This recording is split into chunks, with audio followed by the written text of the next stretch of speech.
Hi guys, आज के इस वीडियो में बात करेंगे अगर आपका इन सभी बैंकों में से किसी भी एक बैंक में बैंक अकाउंट है तो आपके लिए केंद्र सरकार के उन 4 नए नियम के बारे में जो कि आपको 2025 से देखने को मिलने वाले हैं। 2025 लग चुका है, ऐसे में एसबीआई बैंक, पीएनबी बैंक और केनरा बैंक ने कुछ नए नियम बनाए हैं जो कि सभी बैंक खाता धारकों के लिए जानना जरूरी है।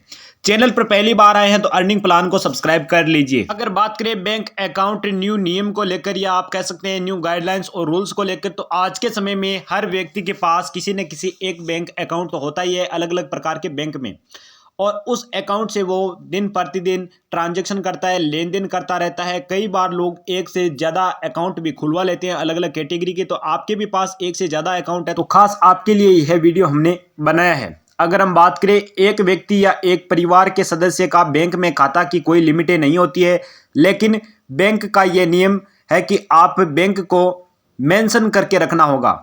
और नॉर्मल देखा जाए तो एक पर्सन 2 से 3 खाते सही से चला पाता है, ज़्यादा होने पर आपको दिक्कत भी हो सकती है। यदि किसी व्यक्ति या परिवार के सदस्य के पास पहले से ही 5 से अधिक बैंक अकाउंट है तो उन्हें इनमें से कुछ खातों को बंद करना होगा। बैंकों को यूजर्स की पहचान वेरीफाई करने, पते के सत्यापन यानी कि एड्रेस को वेरीफाई करने के लिए कड़े नियमों का पालन अब से करना होगा। 2025 में नए नियमों का उल्लंघन करने पर बैंक आपसे भारी भरकम जुर्माना भी वसूल सकता है। आप कई बैंकों के साथ मल्टीपल सेविंग अकाउंट्स बिना किसी परेशानी के मैनेज कर सकते हैं। साथ ही अगर हम बात करें, मिनिमम अकाउंट बैलेंस मेंटेन करने की ज़रूरत को पूरा कर सकते हैं, आपको परेशान होने की ज़रूरत नहीं रहेगी।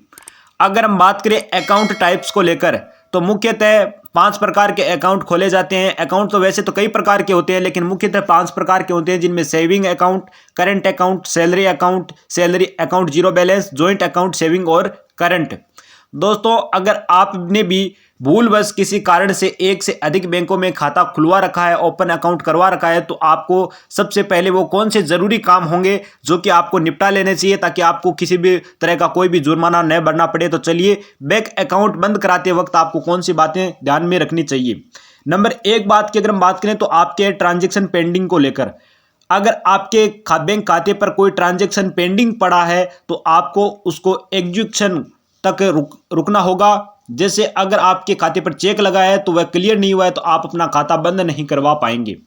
बैंक खाते में अगर हम बात करें माइनस या फिर आप कहें नेगेटिव बैलेंस को लेकर, तो वैसे तो आरबीआई बैंक ने कहा है कि किसी भी खाते में बैलेंस नेगेटिव नहीं होना चाहिए, लेकिन कई बैंक अभी तक यह भी नहीं मानते हैं कि, या ये भी कह सकते हैं कि मान नहीं पा रहे हैं कि अगर किसी खाते मिनिमम बैलेंस अकाउंट नहीं भी है तो वो उनको जारी रख सकते हैं।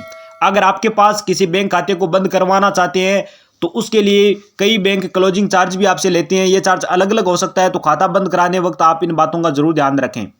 अकाउंट क्लोजिंग चार्ज देना पड़ता है। कई बार एक तय सीमा के बाद बैंक अकाउंट बंद करवाने पर कोई चार्ज भी नहीं लगता है। अगर आपके पास खाते पर कोई मंथली पेमेंट मैंडेट एक्टिव है या आपको सबसे पहले उसे इनएक्टिव करवाना है तो इसके बिना खाता बंद नहीं होगा, और अगर हो भी गया है तो आपको नुकसान होगा, क्योंकि फिर वह मंथली मैंडेट रुक सकता है। यह मंथली पेमेंट मैंडेट आपके इंश्योरेंस का एक प्रीमियम, घर की ईएमआई, किसी लोन की ईएमआई आदि हो सकता है। अगर हम बात करें, कुछ कारण ऐसे भी होते हैं जहां पर आप जिस बैंक खाते को बंद करवाने जा रहे हैं वो फ्यूचर में उसकी पासबुक स्टेटमेंट की आपको जरूरत पड़ सकती है। ऐसे में आपको बैंक अकाउंट क्लोज करवाने के लिए वो तमाम तरह के डॉक्यूमेंट डाउनलोड कर लेने चाहिए जो कि आपको भविष्य में किसी भी प्रकार की कोई भी दिक्कत न हो, और पासबुक वगैरह अपडेट करवा लेनी चाहिए। वीडियो पसंद आए तो लाइक शेयर करके चैनल अर्निंग प्लान सब्सक्राइब जरूर करें। धन्यवाद।